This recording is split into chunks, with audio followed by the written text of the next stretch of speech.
Telangana rising global summit 2025 సదస్సు రెండో రోజుకు చేరుకుంది.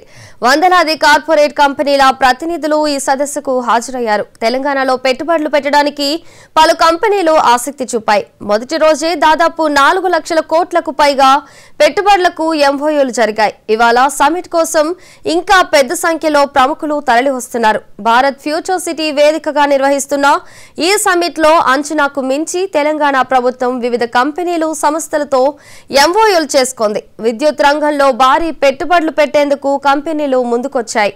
దాదాపు 2 లక్షల కోట్ల పెట్టుబడులకు ఎంఓయూలు చేసుకుంది. అలాగే ఫ్యూచర్ సిటీలో కొత్త జూ పార్క్ ఏర్పాటుకు గుజరాత్లోని వన్యప్రాణుల పునరావాస కేంద్రం వంతారా యాజమాన్యం ముందుకొచ్చింది. ముఖ్యమంత్రి రేవంత్ రెడ్డి సమక్షంలో వంతారా బృందం ఎంఓయూ కుదుర్చుకుంది. గుజరాత్లోని వంతారాలో ఉన్న సదుపాయాలన్నీ ఇక్కడ జూ పార్క్లోనూ ఏర్పాటు చేయనున్నారు.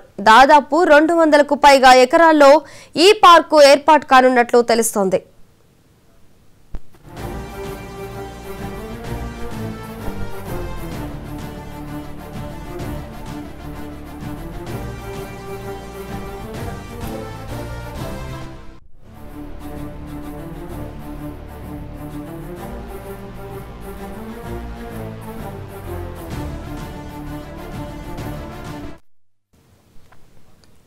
అమెరికా అధ్యక్షులు డొనాల్డ్ ట్రంప్ ప్రధాన భాగస్వామిగా ఉన్న ట్రంప్ మీడియా టెక్నాలజీ సంస్థ తెలంగాణలో భారీగా పెట్టుబడులు పెట్టనుంది. వచ్చే 10 ఏళ్లలో తెలంగాణలో 1,00,000 కోట్ల మేర పెట్టుబడులు పెట్టనున్నట్లు ఆ సంస్థ డైరెక్టర్ ఎరిక్ కీలక ప్రకటన చేశారు. ఫ్యూచర్ సిటీ పేరుతో కొత్త నగరాన్ని నిర్మించాలనే ఆలోచన అభినందనీయమని సిఐఐ మాజీ చైర్మన్ దినేష్ స్పష్టం చేశారు.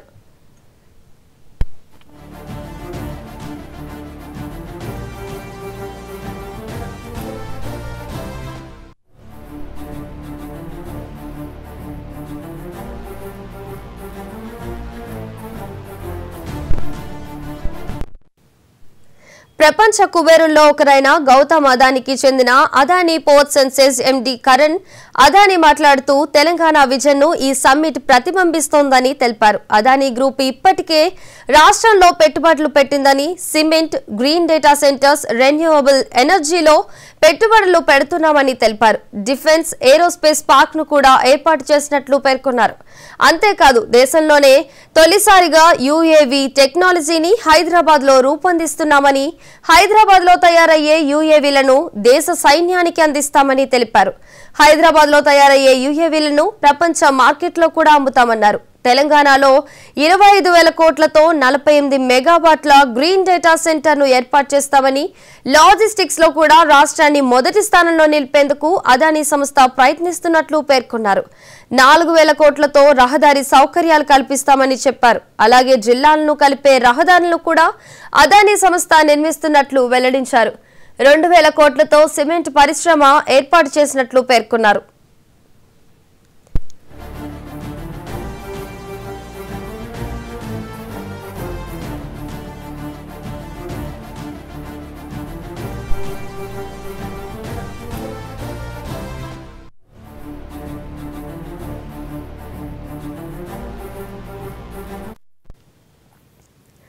అలాగే ఫ్యూచర్ సిటీలో 1,700 కోట్లు పెట్టుబడులు పెడతామని అపోలో గ్రూప్ ప్రకటించింది.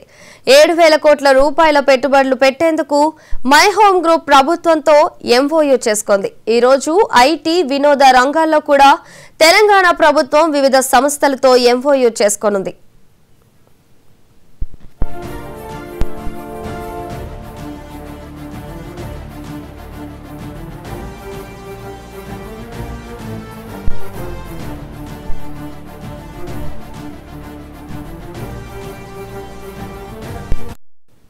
తెలంగాణ రైజింగ్ గ్లోబల్ సమ్మిట్ లో భాగంగా ఈ రోజు ఉదయం 10 గంటల నుంచి సాయంత్రం 5:30 వరకు వివిధ అంశాలపై పారిశ్రామిక దిగ్గజాలు, నిపుణులతో చర్చాగోష్ఠులు నిర్వహిస్తారు. రెండో రోజు సదస్సులో కాలుష్య నివారణ, పర్యావరణ పరిరక్షణ, మౌలిక సదుపాయాల కల్పనతో పాటు స్వదేశీ, విదేశీ పెట్టుబడుల ఆకర్షణ, పరిశోధన, అభివృద్ధి రంగాల్లో తెలంగాణతో భాగస్వామ్యంపై చర్చిస్తారు. అలాగే $3 ట్రిలియన్ ఆర్థిక వృద్ధికి, తెలంగాణ ఎదగడానికి చేపట్టాల్సిన కార్యాచరణ వంటి అంశాలపై చర్చిస్తారు. ఈరోజు సాయంత్రం 6 గంటలకు తెలంగాణ రైజింగ్ 2047 విజన్ డాక్యుమెంట్ ను సీఎం రేవంత్ రెడ్డి ఆవిష్కరిస్తారు.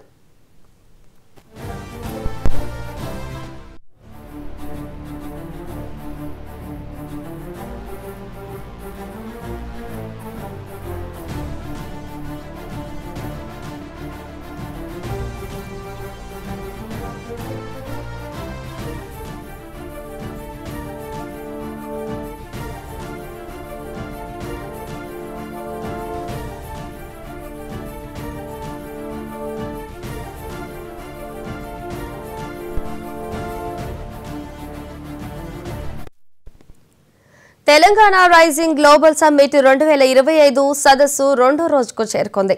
వందలాది కార్పొరేట్ కంపెనీల ప్రతినిధులు ఈ సదస్సుకు హాజరయ్యారు. తెలంగాణలో పెట్టుబడులు పెట్టడానికి పలు కంపెనీలు ఆసక్తి చూపాయి. మొదటి రోజే దాదాపు 4 లక్షల కోట్లకు పైగా పెట్టుబడులకు ఎంఓయూలు జరిగాయి. ఇవాళ సమ్మిట్ కోసం ఇంకా పెద్ద సంఖ్యలో ప్రముఖులు తరలి వస్తున్నారు. భారత్ ఫ్యూచర్ సిటీ వేదికగా నిర్వహిస్తున్న ఈ సమ్మిట్ లో అంచనాకు మించి తెలంగాణ ప్రభుత్వం వివిధ కంపెనీలు, సంస్థలతో ఎంఓయూలు చేసుకుంది. విద్యుత్ రంగంలో భారీ పెట్టుబడులు పెట్టేందుకు కంపెనీలు ముందుకొచ్చాయి. దాదాపు 2 లక్షల కోట్ల పెట్టుబడులకు ఎంఓయూలు చేసుకుంది. అలాగే ఫ్యూచర్ సిటీలో కొత్త జూ పార్క్ ఏర్పాటుకు గుజరాత్లోని వన్యప్రాణుల పునరావాస కేంద్రం వంతారా యాజమాన్యం ముందుకొచ్చింది. ముఖ్యమంత్రి రేవంత్ రెడ్డి సమక్షంలో వంతారా బృందం ఎంఓయూ కుదుర్చుకుంది. గుజరాత్లోని వంతారాలో ఉన్న సదుపాయాలన్నీ ఇక్కడ జూ పార్క్లోనూ ఏర్పాటు చేయనున్నారు. దాదాపు 200కు పైగా ఎకరాల్లో ఈ పార్కు ఏర్పాట్లు కానున్నట్లు తెలుస్తోంది.